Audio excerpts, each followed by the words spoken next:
ઉદાર ઝેર પીધું અને જીવન અમૃત આપણે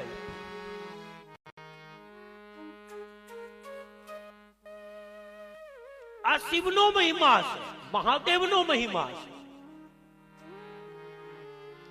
આપણા જીવનમાં કોઈ દુઃખ પીવે ને તો યાદ રાખજો એ આપણા માટે મહાદેવ છે. એ સમયમાં આવીને ઉભા રહીએ. અત્યારે આ કથા ક્યાં લાગુ પડે એની વાત છે. સંસાર રૂપી સમુદ્રમાં આપણું મંથન ચાલે છે. અમૃત મેળવવા માટે સંયમ પણ ભલે કેળવું હોય પણ છતાં દુઃખ નીકળે. પણ એ દુઃખ સમયે કોઈ આપણી પાસે આવીને ઉભે તો માનવું કે એ મહાદેવ છે આપણા માટે, શિવ છે.